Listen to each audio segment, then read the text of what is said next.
สวัสดีค่ะ ขอต้อนรับเข้าสู่ Butter Bear DIY นะคะ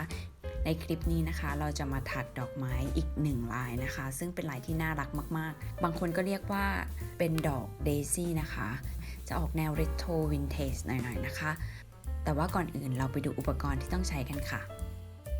อุปกรณ์ที่ต้องใช้นะคะในคลิปนี้เราจะใช้ไหมพรมคอตตอน3สีนะคะก็คือมีสีครีมสีเหลืองแล้วก็สีน้ำตาลนะคะไม้โครเชต์ขนาด 3.5 มม. ค่ะแล้วก็กรรไกรค่ะสำหรับใครที่ไม่อยากพลาดคลิปต่อๆไปของเรานะคะก็อย่าลืมกด subscribe นะคะแถวที่1นะคะเราจะเริ่มด้วยสีครีมในก้นหอยนะคะเราจะทำทั้งหมด 8x ค่ะ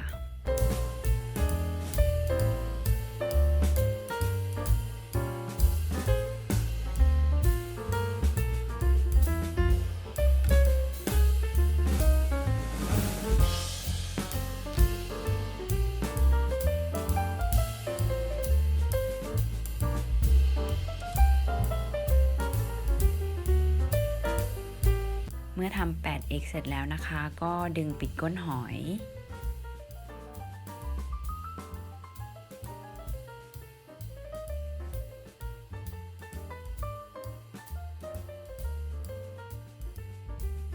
แล้วก็ลอดห่วงกับแถวแรกนะครับ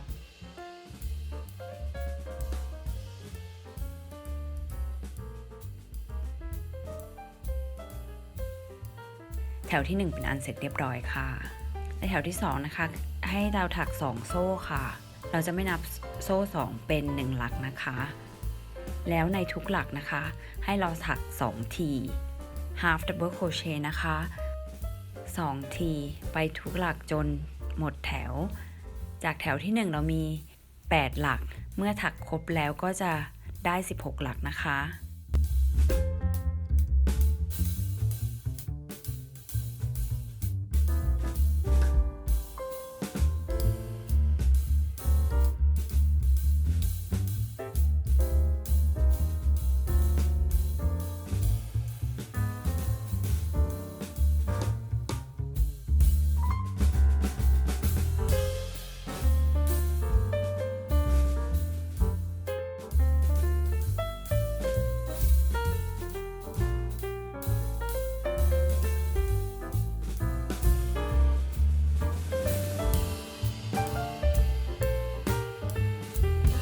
ลอดห่วงกับหลักแรกนะคะ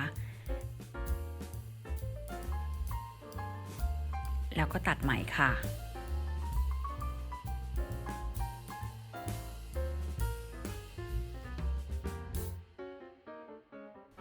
แถวที่3นะคะเปลี่ยนเป็นสีเหลือง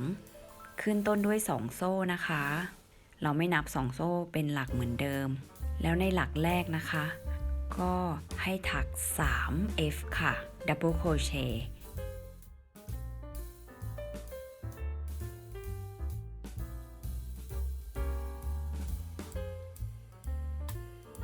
แล้วก็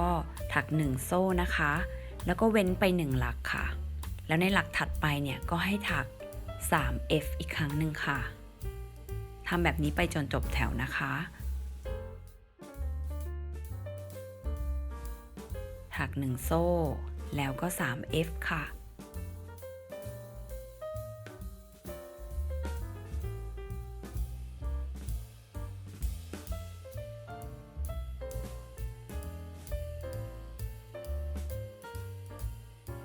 อีกครั้งสุดท้ายทำ 3F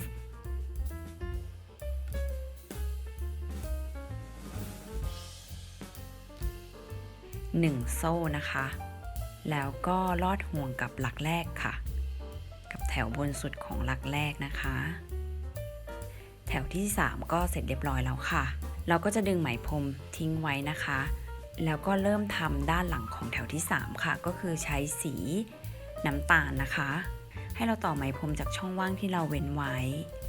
โซ่2นะคะแล้วก็ถัก 1F ค่ะ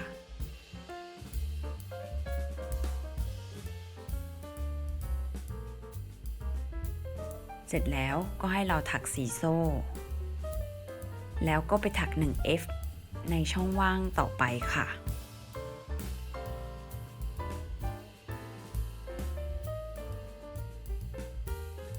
ท ำแบบนี้ไปเรื่อยๆนะคะพอถัก F เสร็จแล้วก็4 โซ่แล้วก็ F ในช่องว่างต่อไปค่ะทำแบบนี้ไปเรื่อยๆจนจบแถว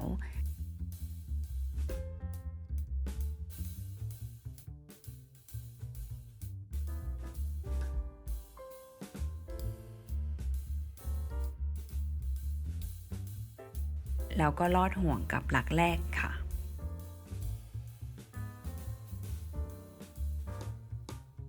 เสร็จแล้วเราก็ดึงทิ้งไหมพรมไว้ยาวๆนะคะแล้วก็ไปทำแถวที่4ของดอกไม้ค่ะ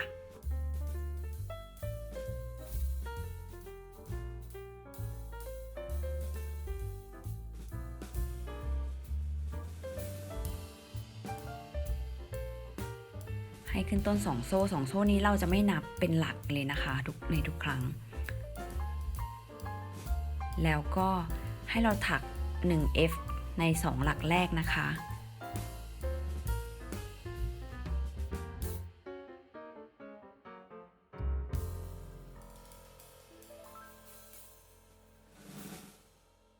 แล้วหลักสุดท้ายเนี่ยก็ถัก2 F ค่ะจาก3 F เราก็จะมีทั้งหมด4 F นะคะสำหรับกลีบแรกแล้วก็ถัก2 โซ่ค่ะแล้วก็ทำกลีบถัดไป1 F 1 F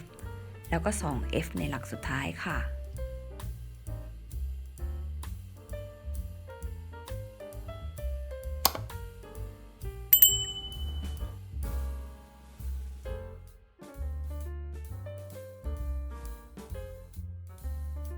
แล้วก็ถัก2 โซ่แล้วก็ทำกลีบถัดไปนะคะ1 F 1 F แล้วก็2 F ในหลักสุดท้ายค่ะทำซ้ำไปจนกลีบสุดท้ายนะคะถัก2 โซ่แล้วก็ลอดห่วงกับหลักแรกค่ะแล้วก็เหมือนเดิมดึงห่วงตรงหัวไหมพรมไว้ยาวๆแล้วก็ไปทำด้านหลังค่ะกลับมาที่ไหมพรมสีน้ำตาลนะคะขึ้นต้น2 โซ่แล้วก็ให้ทำ2 F ใน1 หลัก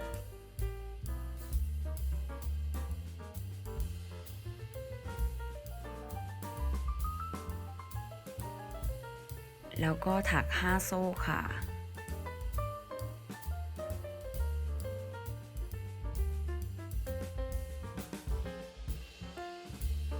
แล้วก็2 F ใน1 หลักในที่ว่างถัดไปนะคะ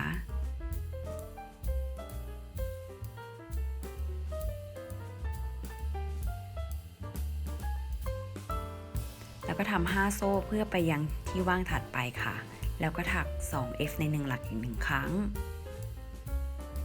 ทำแบบนี้ไปเรื่อยๆจนจบแถว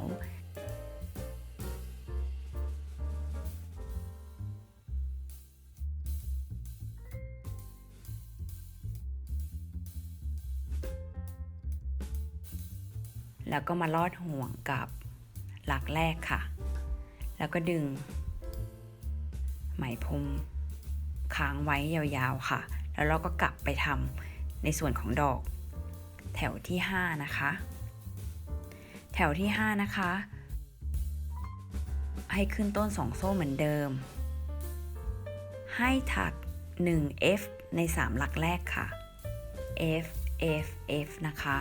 แล้วก็2 F ใน1 หลักในแถวสุดท้ายในหลักสุดท้ายค่ะ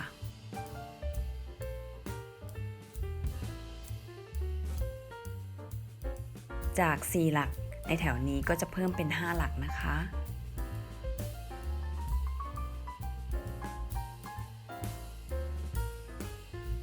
แล้วก็ถัก2 โซ่เพื่อไปยังกลีบถัดไปค่ะ F F F แล้วก็2 F ในหลักสุดท้ายค่ะ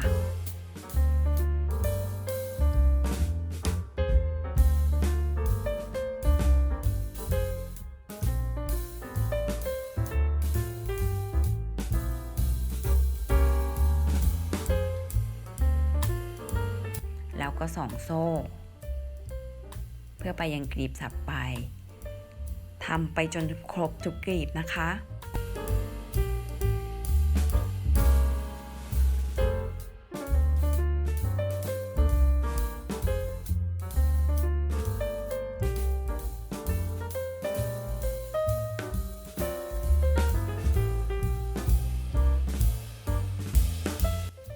ท้ายเราก็จะ2โซ่แล้วก็ลอดห่วงกับหลักแรกค่ะต่อไปเราจะอยู่ที่สีเหลืองนะคะเป็นแถวสุดท้ายของกลีบดอกไม้แล้วในแถวนี้นะคะให้เรานับไป3หลักค่ะในหลักที่3ให้เราถัก 5F ค่ะ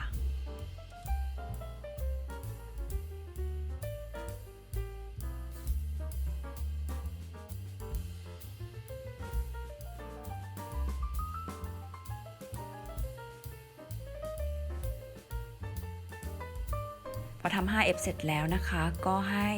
ลอดห่วงในหลักที่5นะคะแล้วก็ทำ2โซ่แล้วก็ลอดห่วงในหลักแรกของกลีบถัดไปนะคะแล้วก็ทำ 5F ค่ะในหลักที่3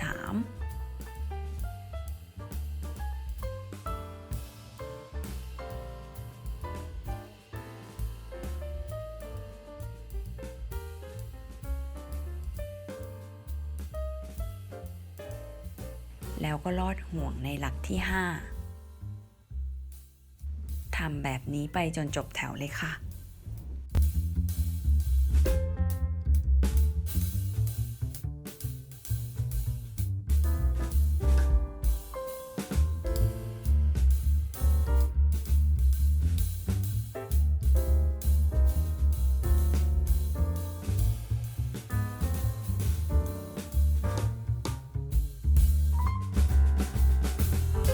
กลีบสุดท้ายแล้วนะคะถัก 5F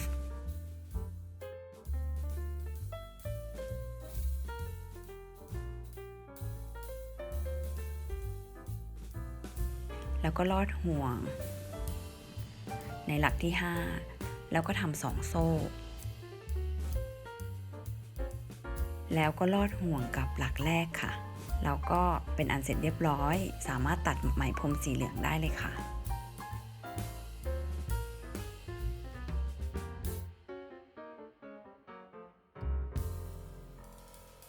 แถวที่5ของสีน้ำตาลนะคะก็เริ่มต้นด้วย2โซ่ค่ะแล้วก็ในหลักแรกนะคะให้เราถัก 1F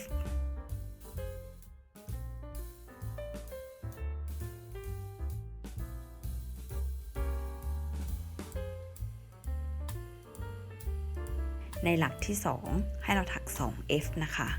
ตรงนี้นะคะจาก2หลักเราก็จะกลายเป็น3หลัก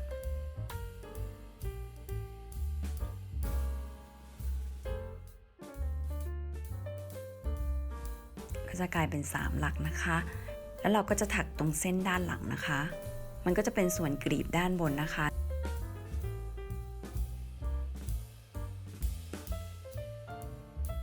ถ้าเราอยากให้กลีบส่วนนี้ไม่ยึดติดกับฐานด้านหลังนะคะก็ให้เราถัก 5x ไปบนโซ่เลย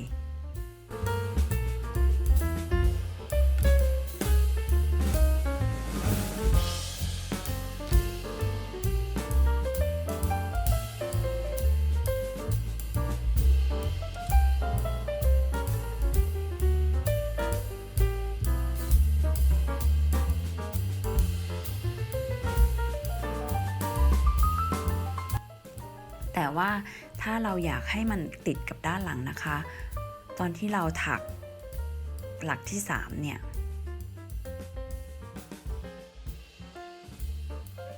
ก็ให้เราเกี่ยวส่วนของสีเหลืองแบบนี้นะคะมันก็จะอยู่ติดกันแล้ว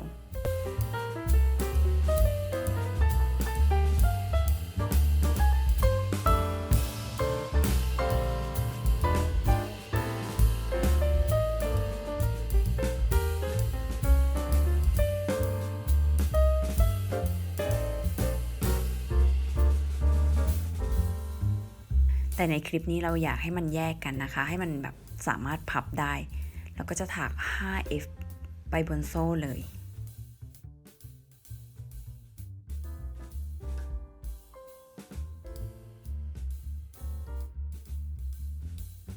พอถัก 5F เสร็จแล้วนะคะแถวถัดไปก็ให้เรามาถักด้านหน้า 3F นะคะก็คือ1F ในหลักแรกแล้วก็ 2F ในหลักต่อไปค่ะ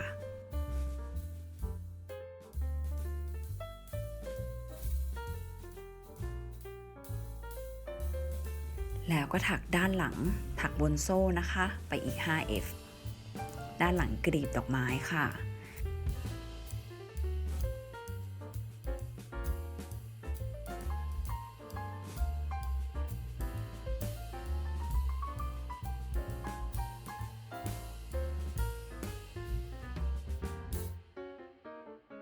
เสร็จแล้วก็ถักอีก 3F ในหลักต่อไปนะคะมาถักด้านหน้าก็คือ 1F ในหลักแรกแล้วก็ 2F ในหลักถัดไปนะคะทำแบบนี้ไปจนจบแถวเลยค่ะ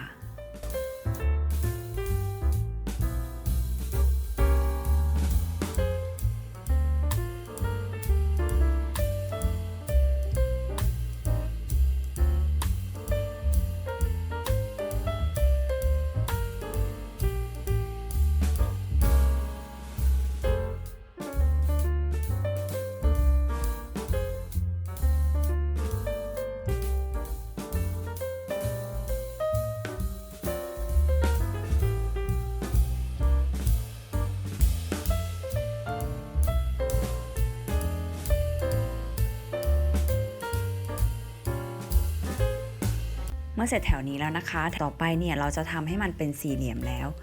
ในส่วนของ3หลักสีน้ำตาลนะคะก็คือขึ้นโซ่2แล้วในหลักแรกก็ถัก F ค่ะในหลักที่2นะคะถัก 2F 1 โซ่ 2F ค่ะเพื่อให้มันเป็นมุมนะคะเพื่อจะขึ้นมุมแรก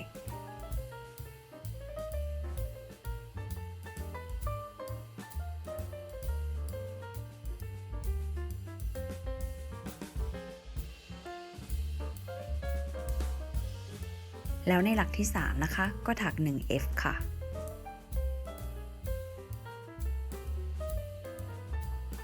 แบบนี้เราก็ได้มุมแรกแล้วนะคะตอนนี้เราก็จะถักเพื่อไปยังมุมที่2ก็ให้ถัก 1T half double crochet นะคะ1ครั้ง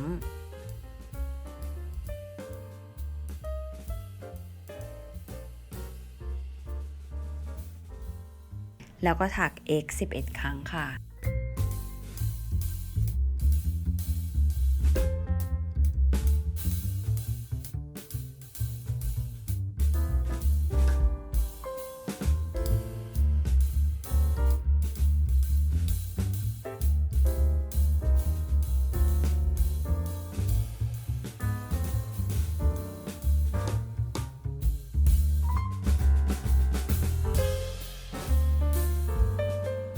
แล้วก็ T อีก1ครั้งนะคะ half double crochet แล้วเราก็จะมาถึงมุมที่2แล้วค่ะมุมที่2นะคะตรง3หลักนี้หลักแรกให้ถัก F ค่ะ 1F หลักที่2 2F 1 โซ่ 2F ค่ะ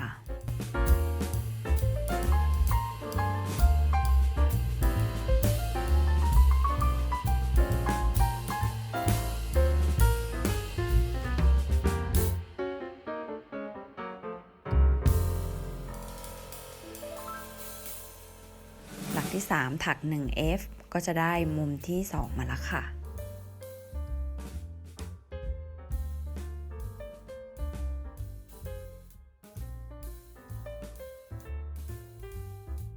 ไปมุมต่อไปก็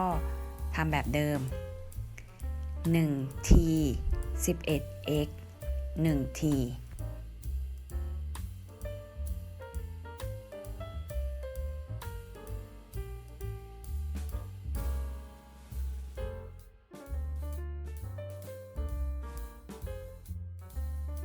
แล้วก็ถักมุมที่3นะคะ 1F ในหลักแรก 2F 1 โซ่ 2F ในหลักที่2แล้วก็ 1F ในหลักที่3ค่ะ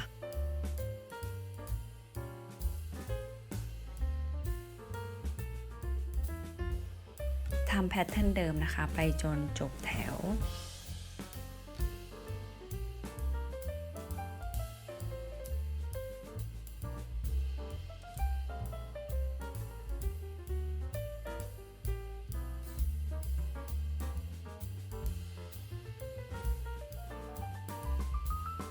แล้วก็ลอดห่วงค่ะ ก็จะเป็นอันเสร็จเรียบร้อยแล้วนะคะอันนี้นะคะคือแพทเทิร์นปกติแต่ว่าถ้าเราอยากเพิ่มอีกแถวหนึ่งนะคะเพื่อให้ดอกไม้เนี่ยมันอยู่ในสี่เหลี่ยมแต่ก็ไม่ได้สูงมากจนเกินไปนะคะแล้วก็ถัก T ในทุกหลักค่ะเพื่อไม่ให้มันสูงเกินไปแต่ว่าถ้าคนอยากได้สูงๆก็อาจจะถักเป็น F ได้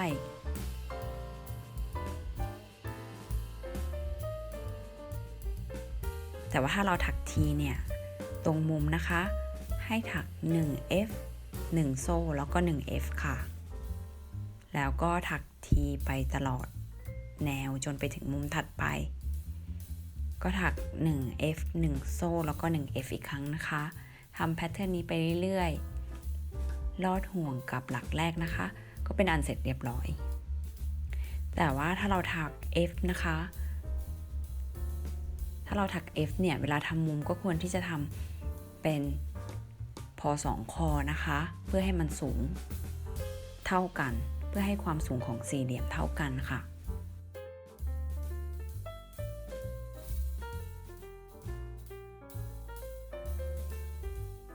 เสร็จเรียบร้อยแล้วนะคะในคลิปนี้ก็หมดเพียงเท่านี้นะคะถ้าชอบก็อย่าลืมกดไลค์กดแชร์ให้กันด้วย